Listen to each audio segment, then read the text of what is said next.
सबसे पहले तो मैं धन्यवाद आप ही का देना चाहूँगी सुनील अंजाना जी कि आपने एक अपने चैनल के माध्यम से, कि मैं मीडिया का हमेशा धन्यवाद देती हूँ कि जहाँ पे हम लोग नहीं पहुँच पाते हैं, बहुत सारे लोग हमारे पास नहीं आ पाते हैं, और आपने अपने चैनल के माध्यम से हम लोगों को ये अपने जागो समाज के माध्यम से, इस चैनल के माध्यम से न्यूज़ हमारे तक पहुँचाई। फिर आपने हमसे बात भी की और मुझे जैसा लगा जब कॉन्फ्रेंस पे लेके आपने माँ भवानी जी से हमारी बात कराई और मैंने देखा वो दिल से एकदम दर्द में थी, और जो इंसान अपने भाषण के माध्यम से, अपने प्रवचन के माध्यम से दुनिया को मन मुक्त करता हो और लाखों लोग उनसे प्रेरित होते हो, उस समय उनको मैंने उस दर्द में देखा। मेरे से खुद ही बर्दाश्त नहीं हो रहा था कि आज के टाइम में भी ऐसा कैसे हो सकता है। और मैंने तत्काल फिर डीएमएसपी से बात की और मैंने पूरा डिटेल उनको भेजा कि ऐसे ऐसे हमारी माँ भवानी है, उनका वो पैतृक संपत्ति है, पिताजी की है, और वो उसमें कुछ निर्माण कार्य करा रही हैं और वहाँ पे कुछ लोगों ने वो कोशिश की है बाधित करने की, तो आप उसमें तत्काल एक्शन करिए। और मुझे एसपी डीएम दोनों बुलंदशहर के, उन्होंने मुझे आश्वासन दिया कि मैम हमको अभी, क्योंकि उस समय वहाँ मीटिंग कोई चल रही थी, मॉर्निंग में ही आप एक्शन दिखेगा। फिर एक बार जब मैंने आपसे बात की और मुझे लगा शायद वो टीम पहुंची है कि नहीं पहुंची है, फिर मैंने एसपी से बात की, वहाँ के जो एसपी हैं शलोक जी, तो उन्होंने कहा मैम टीम यहाँ से निकल चुकी है और कुछ ही देर में पहुँचने वाली है। मुझे खुशी है कि तत्काल उसमें डीएम और एसपी ने कार्रवाई की और माँ भवानी को इंसाफ दिलाया, क्योंकि उन्होंने ये, मैं जहाँ तक मैं जान पा रही हूँ, प्रण लिया था कि जब तक मुझे वहाँ से इंसाफ नहीं मिलता मैं दिल्ली नहीं आऊँगी। और मुझे खुशी है कि माँ भवानी आई, दिल्ली भी आई और मुझे आके आशीर्वाद दिया और आगे बढ़ने की प्रेरणा दी। और मैं आपके चैनल का धन्यवाद फिर देना चाहती हूँ कि आप जन जन तक पहुँच के, जो हम नहीं पहुँच पा रहे हैं, जो कार्य हमारे तक होने चाहिए थे, हमें करने चाहिए थे, हम नहीं कर पा रहे थे, लेकिन ऐसे ही मीडिया जागरूक होके, जो चौथा स्तंभ हम कहते भी हैं, लेकिन अगर आप जागरूक रहेंगे, जागरूक होकर हम तक वो सूचनाएं पहुंचाएंगे तो तत्काल कमीशन काम करेगा। और आपके चैनल के माध्यम से मैं पहले भी बात कर चुकी हूं, फिर कह रही हूं कि कमीशन को समझिए। कमीशन आपका ब्रह्मास्त्र है, जब आपकी कोई नहीं सुनेगा तो ये कमीशन आपके लिए बैठा है। आप आइए कमीशन में, आप जब भी आएंगे ये कमीशन आपके लिए तत्काल कार्रवाई करेगा। और आप ये बिल्कुल मत सोचिए कि हम अनुसूचित जाति के हैं, हमारी कोई सुनने वाला नहीं है, ये कमीशन आपके लिए है। और आज मुझे खुशी है कि कार्रवाई तभी होगी जब आप जागरूक होंगे, आप में अवेयरनेस होगी, आप उतने सक्षम हो जाइए कि आप अपनी बात हमारे तक पहुंचाइए। और नहीं है तो आप जैसे चैनल के माध्यम से आवाज़ जब जब हमारे पास पहुंचेगी, और अंजू बाला तो हर वक्त तैयार रहती है, मैं आज पद पे हूँ, कल पद पे रहूँगी, नहीं रहूँगी, ये आने वाला समय बताएगा। लेकिन जब तक मेरे अंदर जान में जान बाकी रहेगी, मैं समाज के लिए हमेशा कार्य करती रहूँगी, काम करती रहूँगी। और शुभकामनाएं देती हूँ आपके चैनल को और सुनील साजन जी आपको, आपकी सारी टीम को, कि आप अच्छा वर्क कर रहे हो, ग्राउंड लेवल पे जाते हो। मैंने कल एक एडवाइस आपको दी थी, 3 घंटे 4 घंटे का सफ़र तय करके आप जाएंगे। आप अच्छी टीम में आगे बढ़ो, आप समाज तक पहुँचिए, जन जन तक पहुँचिए, और इन गरीब लोगों का मसीहा बन के आप काम करेंगे, तभी ये लोग हमारे तक आ पाएंगे, हमारे तक आवाज़, हम इनकी आवाज़ बन पाएंगे। लेकिन फिर धन्यवाद दे रही हूँ कि हमारी भवानी माँ को इंसाफ मिला, और मैं चाहती हूँ वो आगे बढ़े, और एक जो भवानी नाम ही है उनका, और उस रूप में कभी ना वो खुद परेशान हो, और सामने वाला अगर परेशान होता है तो आपको लगता है कि मैं काम कर सकती हूँ, तो तत्काल कमीशन के पास आप भेजिए। और आप खुश रहें, सभी लोग स्वस्थ रहें, मस्त रहें, हंसते रहें। जय हिंद, जय भारत। देखिए, मैं कह सकती हूँ ये आज स्त्री जाति की जीत हुई, एक स्त्री की जीत हुई है, ना कि मेरी जीत हुई है, एक दलित महिला की जीत हुई है। आप मेरे को एक लिंग के हिसाब से देखो तो शायद मैं किन्नर हूँ, लेकिन हूँ तो एक महिला रूप में। और उस महिला की जीत होना, यानी कि ये इसी समय होना था। ये जो संत हमारा देश चला रहे हैं, उन 2 संतों के उसमें था। मोदी है तो मुमकिन है, योगी है तो यूपी भी मुमकिन है। और ये आज होके दिखाया और करके दिखाया। 24 घंटे एक किन्नर के लिए पूरा कमीशन, पूरा आयोग खड़ा होता है। और मेरे को 24 घंटे के अंदर मेरे को जो मेरी थी 3 महीने का जो दर्द था, और 24 घंटे के अंदर मिटा दिया। और वो मान सम्मान और जिसके लिए हम लड़ रहे हैं वो मिला। तो ये कहते हैं, हाँ, इसको कहते हैं न्यायपालिका। इसको, क्योंकि यहाँ पे आवाज़ उठाने वाला चाहिए, कमीशन तक जाने वाला चाहिए, अंजू बाला जैसी महिला होनी चाहिए, और जागो समाज चैनल जैसा होना, सुनील अंजाना जैसा इंसान होना चाहिए, और हमारे संत होने चाहिए संगम नाथ जी जैसे, जो एक दर्द भवानी माँ का पूरे देश का दर्द बना दिया। इसको देख के बहुत खुशी होती। जितना अपमान नहीं हुआ मेरा, उससे ज़्यादा मेरा सम्मान हुआ।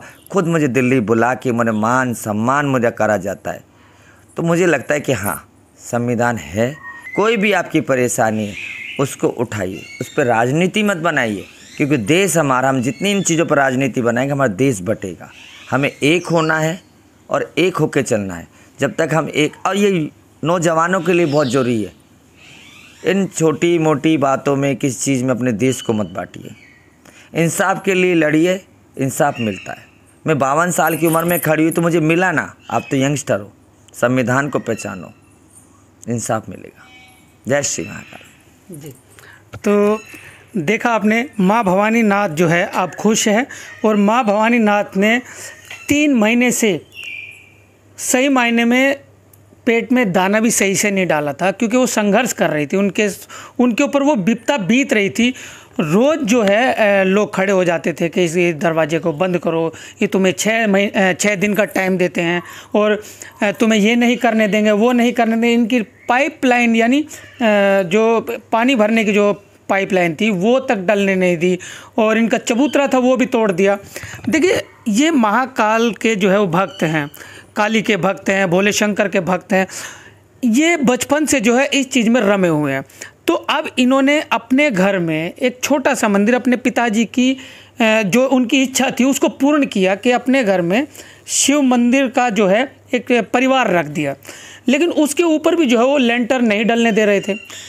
उसी के साथ में, अपने मकान के सामने जो है वो एक पंचायती जगह थी जिसको कब्जे में ले रहे थे कुछ दबंग लोग, और उस पर कुछ भी नहीं करने दे रहे थे। लेकिन माँ भवानी नाथ ने उसे एक वाल्मीकि धर्मशाला का नाम दे दिया, और उसे अपनी मेहनत की आय में से उसमें लाखों रुपया लगा दिया।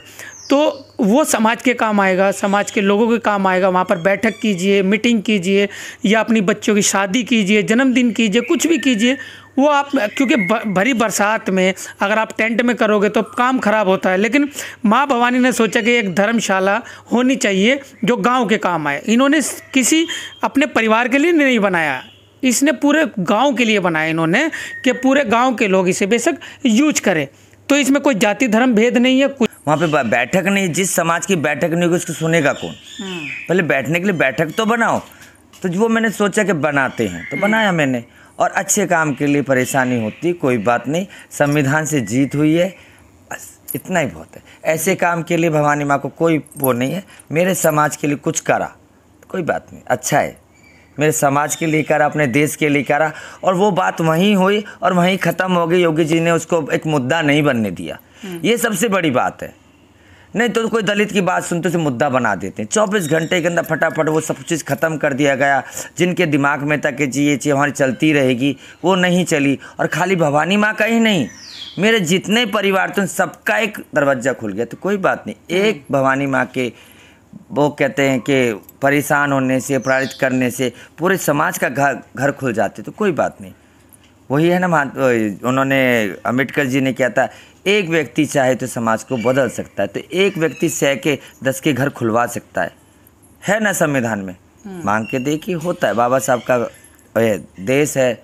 से कोई अभी आपके साथ में कुछ जाट परिवार ने एक ये दबंगई की, लेकिन कुछ लोग क्या है, राजनीति करने के लिए जैसे भी, तो वो क्या करते हैं, पूरे समाज को बोल देते हैं कि पूरी मतलब समुदाय ने या जाट समुदाय ने ये गलत किया ऐसा, जबकि ऐसा किसी को नहीं बोलना चाहिए। नहीं, बिल्कुल नहीं, क्योंकि पूरा समुदाय कोई भी है, चाहे वो ठाकुर है, ब्राह्मण है, या दलित है, या कोई भी है, किसी को भी नहीं बोलना चाहिए। अभी हम आपको कैमरे में घुमाकर एक बार थोड़ा सा उधर दिखाएंगे ये भैया को। ये माँ भवानी जी के बिल्कुल साथ में रहते हैं और माँ भवानी जी की सेवा करते हैं, और ये भी उसी गांव से है और जाट समुदाय से है। तो इनके पापा, मम्मी, दादा, परिवार से परिवार हमारा मिला हुआ है जी। अब ये देखिए, क्या हम सबको गलत कह दें, क्या बिल्कुल नहीं। पूरे समुदाय को गलत कह दें? बिल्कुल नहीं। ये जागो समाज चैनल तो बिल्कुल कतई नहीं कहता, बिल्कुल नहीं क्योंकि जागो समाज चैनल या हम लोग जो है ना तो राजनीति करते हैं, ना हमें कोई पार्षद का चुनाव लड़ना, ना एमएलए का लड़ना, और ना हमें मुख्यमंत्री बनना है। इसलिए हम जो इंसानियत की और जो सामाजिक बात होती है सिर्फ वही करते हैं। हमने माँ भवानी जी से वहाँ पर भी अपील की थी, माँ भवानी जी अगर आपका गांव में अगर आपका निपटारा होता है बात का, तो उससे अच्छी कोई बात नहीं है। देखिए, मैं उस गांव की बेटी हूँ, उस गांव में मैं पैदा हुई हूँ, वो भी तो मेरे भाई हैं। चलो, तुम सबके गांव में अच्छे, तो दूसरे गांव वाले मुझे दे देंगे नहीं? वो बुरे भी मेरे हैं, कोई बात नहीं, उनसे गलती हुई है, मेरे भाई है, क्या हो गया? वक्त आएगा, बात बनेगी, गांव के लोग कहेंगे तो वो भी देखा जाएगा कि गांव से अलग मैं नहीं हूँ। मुझे समाज में रहना, समाज जोड़ने आई, तोड़ने नहीं आई भाई। गलतफहमी होती है, क्योंकि मैं तो स्वयं एक गाली थी। संविधान से, सुप्रीम कोर्ट से मुझे अधिकार मिला, चुनाव लड़ा, तो धीरे धीरे ही तो बदलाव होगा। तो क्या हो गया? समझने में टाइम लगी, तो कोई बात नहीं। वो मेरा परिवार है, मेरा गाँव है, वो मेरे अपने हैं, वो मेरे दुश्मन नहीं है। नहीं समझ पाए तो क्या हो गया? अब समझ जाएंगे, भाई हैं मेरे, कोई बात नहीं। भाई को फांसी नहीं दिलाई जाती। और मैं सन्यासी हूँ, मैं थोड़ी देर को गुस्सा थी, मैं भूल गई, जो हुआ सबका भला हुआ, कोई बात नहीं, उन्हें भी माफ़ कर दिया जाओ। चलिए, देखिए, बड़ा दिल है माँ भवानी जी का, क्योंकि नाम ही ये एक तो इतने बड़े पद पर है, महामंडलेश्वर है, और इनका बड़ा दिल इतना है, इन्होंने लोगों को जो इनके चेले रहे हैं उनको पढ़ा लिखा कर आईएएस, आईपीएस, डॉक्टर, इंजीनियर तक इन्होंने बनाया है, और इतने मंदिर भी स्थापित किए हैं, लोगों को बनाकर मतलब दान कर दिए हैं। देखिए कितना बड़ा दिल है। लेकिन लोग जो है कई बार क्या होता है कि वो भावनाओं में बह जाते हैं, या किसी की बातों में आकर जो है वो कायराना हरकत भी कर देते हैं। लेकिन माँ, ये था पूरा प्रकरण आज का। और